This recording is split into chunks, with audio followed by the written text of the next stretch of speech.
Robin Padilla. Sino ka ba talaga?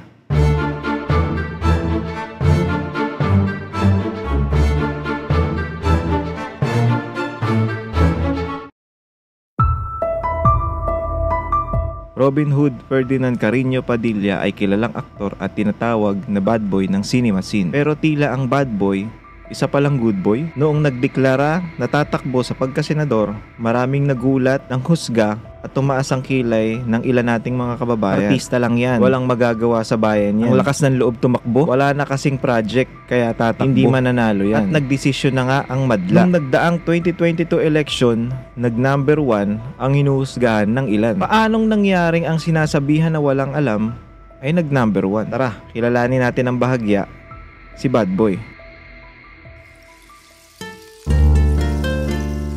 Robin Hood Carreño Padilla was born on November 23, 1969 in Daet, Camarines Norte, anak ng dating aktres na si Lolita Carreño. At ang kanyang ama ay si Casimero Roy Padilla Sr. na nooy film director. Si Robin ay half Igorot mula sa pamilya ng kanyang ina.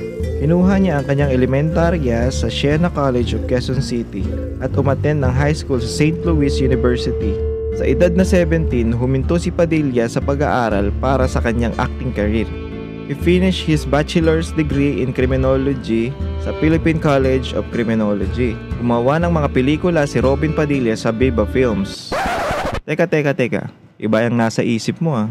Star Cinema Productions, FLT Films International at GMA Films. Kasama niya ang megastar na si Sharon Cuneta sa mga pelikula Maging Sino Ka Man, Di Na Natuto at Pagdating ng Panahon. Pati si Regine Velasquez ay kanyang nakatambal sa mga pelikulang Kailangan Ko'y Ikaw at Till I Met You. In 1994, si Padilla ay convicted for illegal possession of firearms and sentenced to a maximum of 8 years in jail. Noong 1998, he was pardoned by President Fidel Ramos. Bagamat nakalaya na, hindi pa rin naibalik kay Padilla ang karapatan ng isang Pilipino na bumoto at hindi rin pwedeng umalis ng bansa. At noong 2016, isa si Robin sa mga nanguna at sumuporta sa kandidatura ni Rodrigo Duterte sa pagkapangulo. At noong November 2016 ay naibigay sa kanya ni Pangulong Duterte ang absolute pardon kung saan maibabalik na kay Robin ang civil at political rights kasama na ang karapatang bumoto at tumakbo sa anumang posisyon. Padilla converted to Islam, adopted the name Abdul Aziz at kinasal siya sa kanyang unang asawa na si Lisel Sicangco in a Muslim ceremony habang siya ay nakakulong. Noong November 2009, Padilla announced that he and Sicangco has divorced in 2007. On August 19, 2010, Padilla and Mariel Rodriguez was married at the Taj Mahal in India. Sa kabila ng kanilang kasal, si Mariel ay nananatili pa ring Katoliko. Padilla joined the military and he became a reservist officer in the Armed Forces of the Philippines with the rank of captain. He held the rank of Reserve Lieutenant Colonel as of March 2024. 2020, he was elected by the Army Multi-Sectoral Advisory Board as the new Strategic Communication Committee Chairperson. At anong mga batas ba ang gustong maipatupad ni Senator Padilla?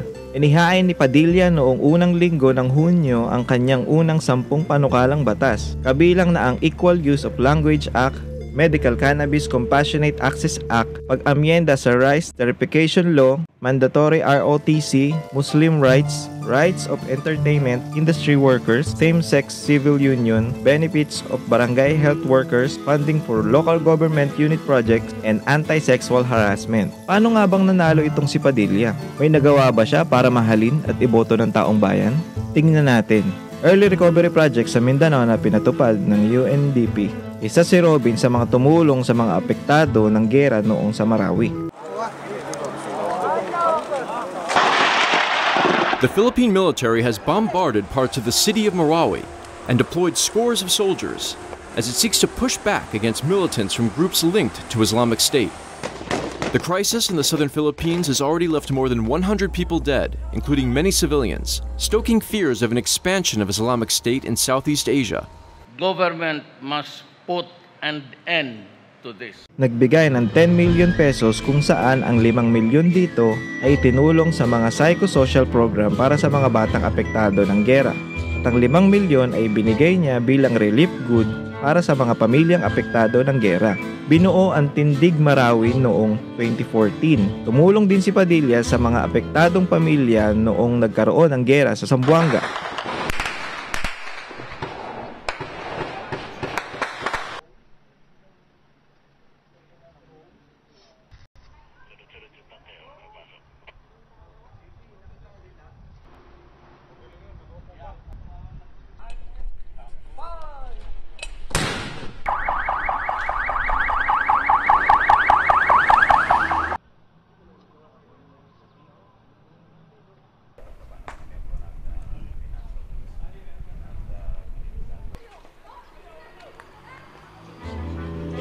Founder ng Liwanag Kapayapaan Foundation, lumikom ng umabot na 1 milyon para magpagawa ng libingan ng mga Muslim sa North Sagaray, Bulacan. Nagbigay ng tulong noong Lumindol sa Cotabato. Tumulong din noong Yolanda.